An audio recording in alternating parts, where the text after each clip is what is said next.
Hey guys, it is Carl Brown for GL365.com.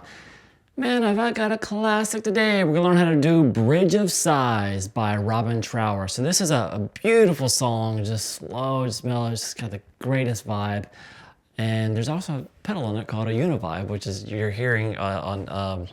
I'll talk a little bit about the tone too, because it is pretty important how it works with the amp and everything. But before I get into it, please subscribe to the channel if you have not already. Ring that notification bell. Yes, ring it. And you know, if you really want to support, watch the actual videos that I release. That helps more than anything. That helps the video get pushed out to more people if there's more engagement in actually watching the videos. So please watch the videos. They're just guitar lessons. They'll all help. Even if it's a song you hate, watch it. Why?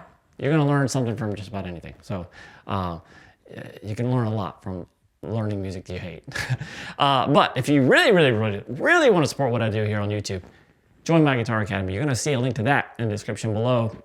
My Academy contains all my courses, complete beginner courses, more advanced courses, technique, improvisation, ear training theory. I'm doing live courses now. I actually have a live blues rock boot camp that I'm doing right now that you can come over and check out. I teach the course live, basically. We actually cover Robin Trower as well. So he's a blues rock icon. So hope you guys will click that link. You get a free 7-day trial by clicking that link below. So I hope to see you over there.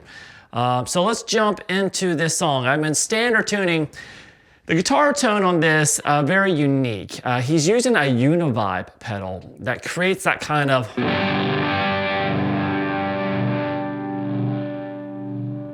See that little kind of rhythmic effect on it? So I'm using it, I'm using a Line 6 Helix here. So I have that effect going on. So when you have that effect going on, it kind of gives it that kind of rhythmic sound to it. It's cool. I like it. It gives this tune a great little vibe. Besides that, I'm using the middle pickup on my Strat and using a little bit of, you know, obviously some distortion here. But for the actual EQing, it's more mid-rangey, so you kind of boost the mids and kind of cut the lows and the highs. And you get that univibe effect on there with the right tempo. It sounds really cool. It's really trippy sounds.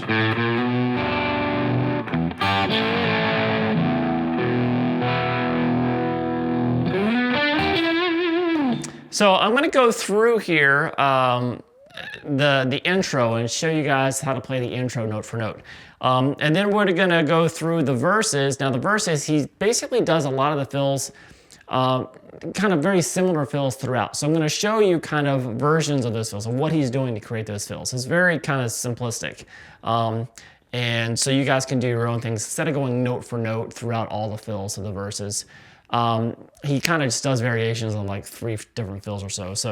And then the chords, we're going to go through that as well. And then we have the outro section where we basically have 3 different things going on at one time at one point. So I'll cover all those as well. So let's start here with this intro that I just played. The first phrase is this.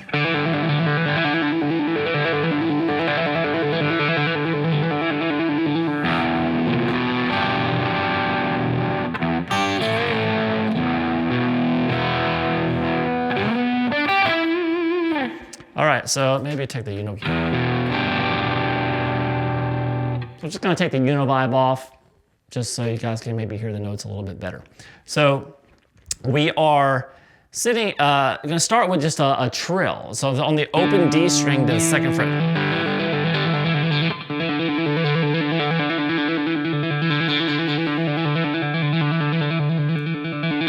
All right, so if you guys don't know, if you're doing a trill on the adjacent strings, it's a good idea to mute them. So you'll see that I got my pick kind of leaning against the A string.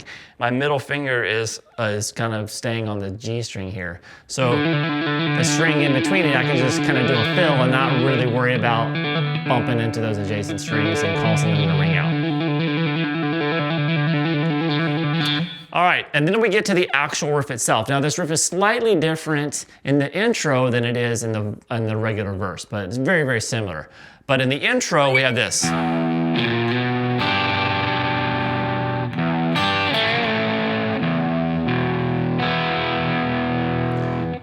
So he always does that little riff and then he'll go into a fill. So this riff in the intro, we're gonna start with the open E string. And then what you're gonna do is you're gonna pick the first fret on the A string and slide up to the second fret. And then play the third fret on the B and the high E string together. So he goes, kind of just bars them.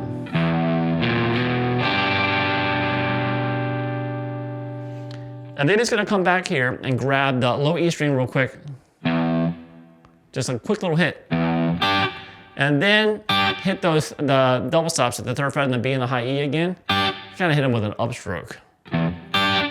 So, and then, now what that is another double stop at the second fret on the G and the B. So you play those together and slightly pull it down towards the floor and release it.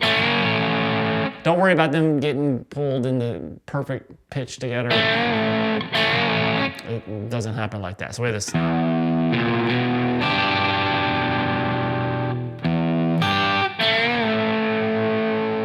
Those two notes together. And then we go back to the low E. And then the second fret on the A again, but not sliding to it. And then the open B and the high E strings. So that's the riff.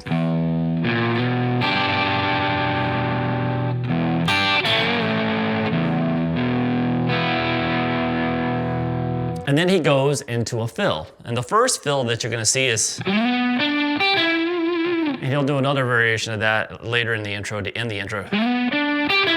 So he's sliding into the 9th fret there on the D string, going over to the 7th fret on the G, and then 8 on the B, 9 on the G. And then we go into the riff again. So once again, it's the riff that you get leading up to the double stops on the 3rd fret. He's gonna slide from 1 to 2. So we have the open E first, the slide from 1 to 2. It's the same exact way we did before.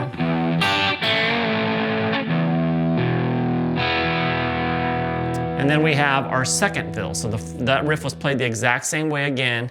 And the second fill is,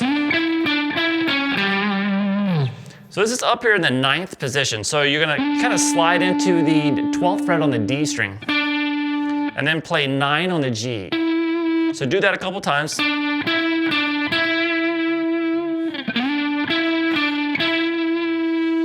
And then after you've played the second time and getting to that 9 on the G, you go down to 11 on the D and then 10 on the A. So it is. So all together.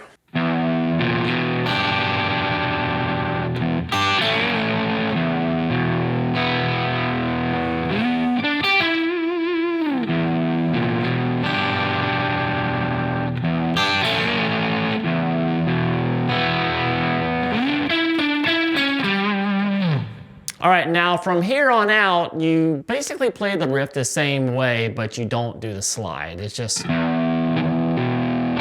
straight to the 2. So 0, 2, and then so without that.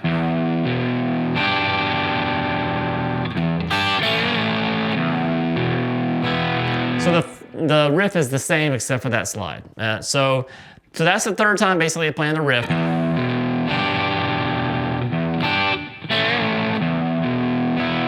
And then the 3rd fill that happens after the 3rd riff in the intro is this.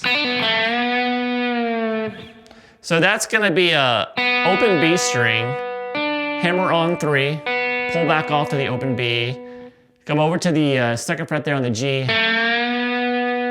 and just bend that up, the 2nd fret up a whole step, and just slowly release it. And then we go back into the riff again. Remember, without the slide.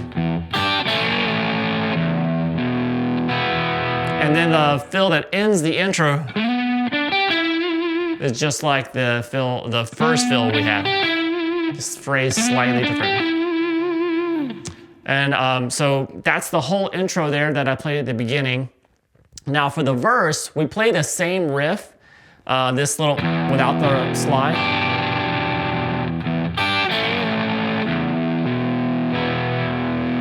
But So after the riff, he just always kind of goes into a quick fill, and then he goes back into the same riff again.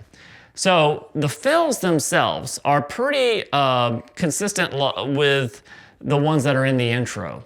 So we basically have 3 main fills, or 3 main areas that he's using to create these fills. So this is more of what I'm going to be showing you here for the verse, is just what to do with these fills.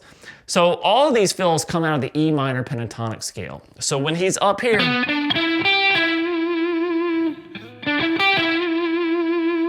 he's just kind of basing this off of that E minor pentatonic scale in the 7th position.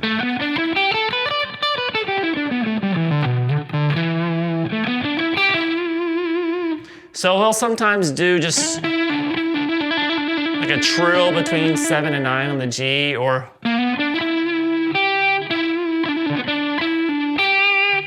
just kind of messing around with those notes kind of in the middle of that specific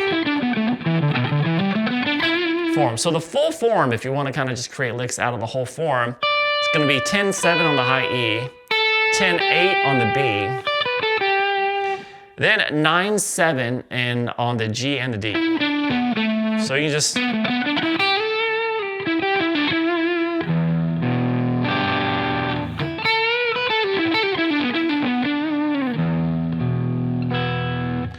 and then we have 10-7 on the A and the low E. So he creates most of his fills.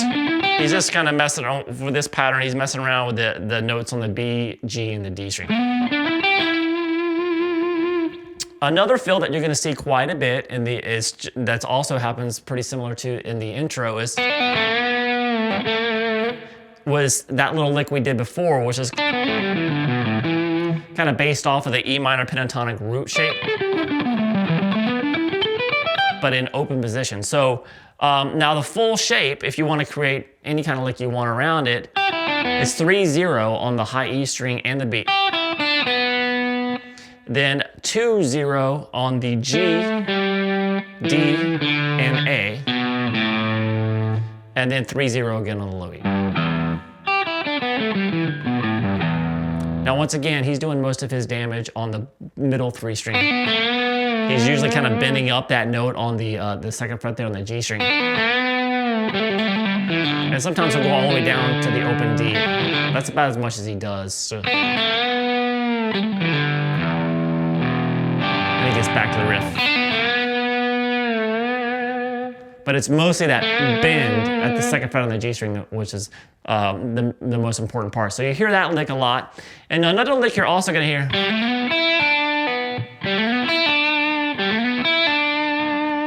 it's kind of a deal like that, especially you can hear this right before he goes to the chorus, which I'm going to show you in a second.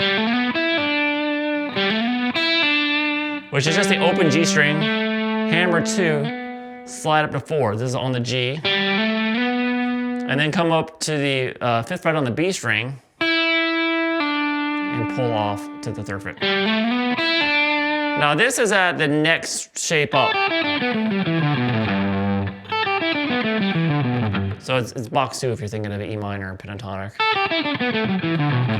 So that is just basically 5-3 on the high E string and the B, 4-2 on the G, and then 5-2 on the D and the A. So we have, and then 5-3 on the low E. So I'm just showing you the whole form there. Those are really the main 3 forms that he's using for the actual studio recording. When he plays this live, he does a long improvisation at the end of the song, which is not on the original recording, and he uses E minor pentatonic all over the fretboard, all 5, you can go. But we're kind of sticking with the recording here. So he's basically, once again, basing around just really the G and the B string. And those are really kind of variations on those 3 fills, are the most of the fills in the entire verse.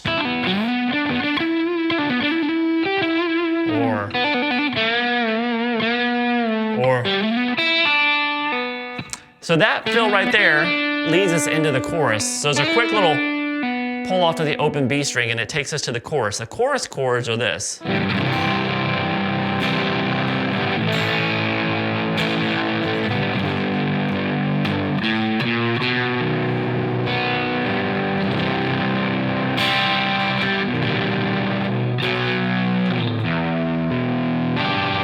back to that riff. So that is just going to start with a C major triad, a C major chord, but with G in the bass. So if you play this C major, which I'm sure you have, move this note here over to the 3rd fret on the low E string. Then replace that note you just picked up there with your pinky there at the 3rd fret on the A. So it's still a C major chord, but it has G in the bass. Let's get the 5th in the bass. Second inversion. Then from there we go to an A major chord. And he just bars it, so he has the open A string and then the 2nd fret across the D, G, and the B. And then he goes to a Hendrix G.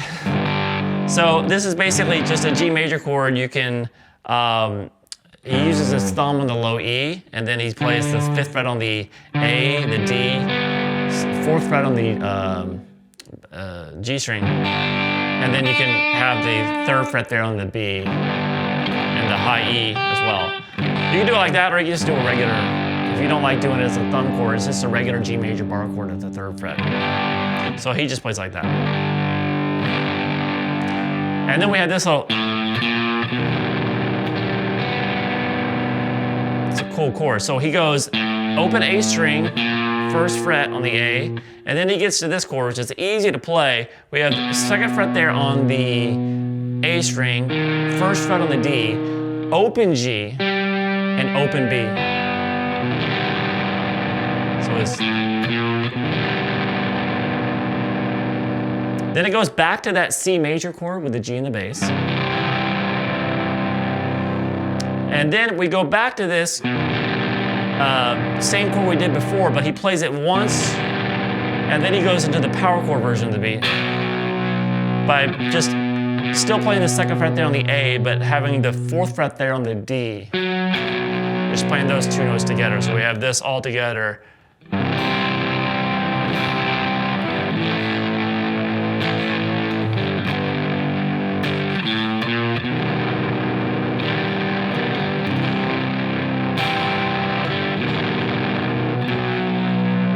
Back to the riff.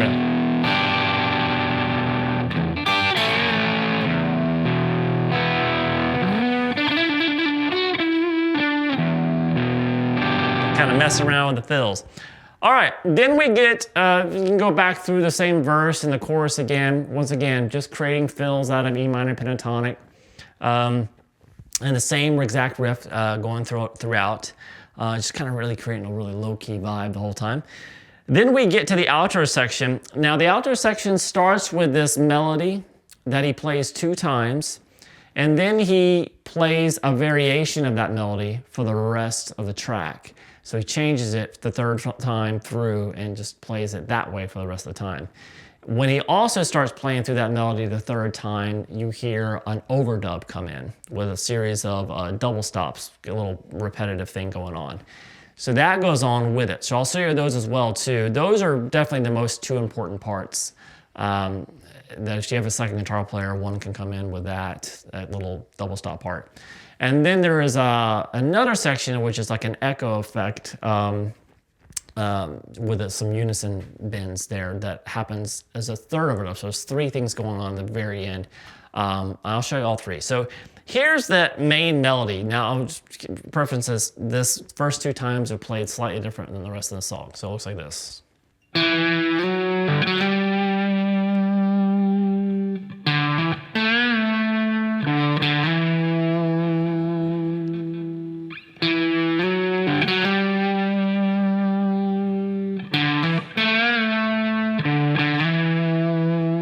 Now the second version of it.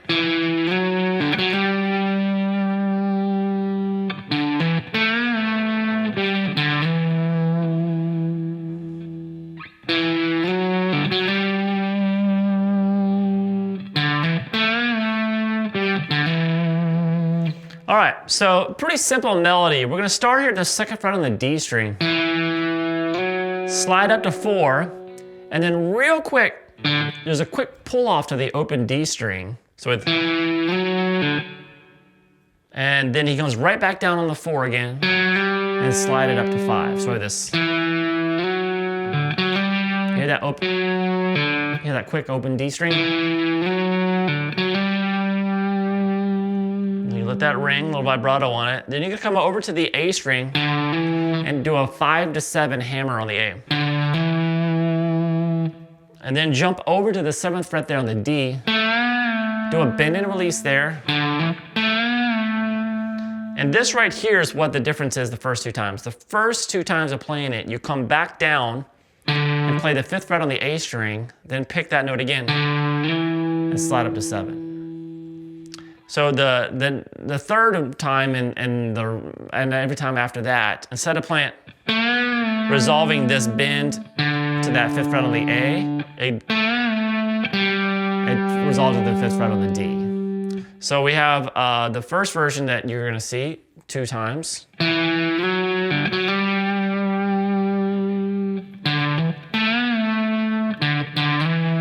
that note was over there on the A string. One more time.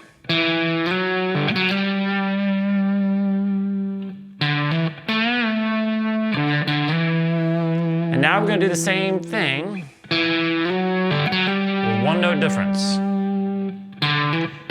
Right here, after that bend, we're going to play the 5th fret on the D instead of the A, but then go over and still do that slide from 5 to 7. Now you can do a slide there. I see live he'll hammer. So sometimes he's doing some hammers and some slides. On the recording, it really sounds like you can actually hear the string noise of him doing the slide. But live, I think sometimes he'll do it as a hammer on.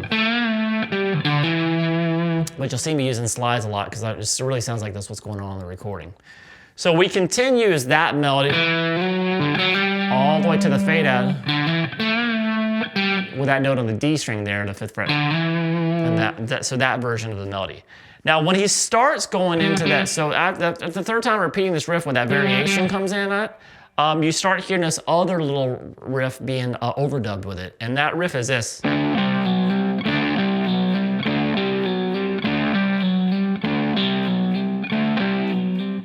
So what that is just the 7th fret there on the D and the G. And you're going to pick those together and then pull off to the 5th fret there on the D and the G. So pulling off from 7 to 5 with the double stops on both the D and the G strings. And then come down to the 4th fret, play the same double stops there, 4th fret on the D and the G, and then slide back up to 5. So this. And just repeat that. You can just like pick the first ones, pull off, slide, slide. So you're just kind of picking the first of the 4 each time. So you hear that. So you hear that with it. And then further on out, there is another thing that's added. I don't have the delays kind of dialed in here, but there's a unison bend that just dun, dun, dun, dun, dun, and you hear it echo. So that unison bend is right here. It's at the 5th fret on the B string, and then the 7th fret there on the G. So you play those 2 notes, and when you do that, you're gonna bend the note on the G string up a whole step till it matches the note that's on the B string. So that's why they call it a unison bend. They become unison eventually. But as soon as he gets it up to the top of that bend, he kills it. And lets the echo now echo it. So it goes. And then he'll hit it again and get more echoes. So that's another third overdub that you can add. All those 3 parts all work together at the very end of the song. The 2 main ones being the probably the first 2 parts, the main melody, and then that little double stop overdub. So I hope you guys enjoyed it. It's a beautiful song, just really, really mellow. And it's a great vehicle for improvisation too. And like I said, if you know your E minor pentatonic scales, well, if you don't know them, you can learn them in my academy. So please sign up for the academy. Like I said, we're doing a whole deep dive on his Robin Trower style as well in my the course I'm putting on live right now. You basically just use E minor pentatonic. So what he does live is this ending section. He just goes. It just goes into a full improvisation in E minor pentatonic. It's a great vehicle for that. So maybe you guys can just do that over this instead of playing the intro. I mean, the same outro. All right, so I hope you guys enjoyed it. I'll see you again soon for GuitarLessons365.com.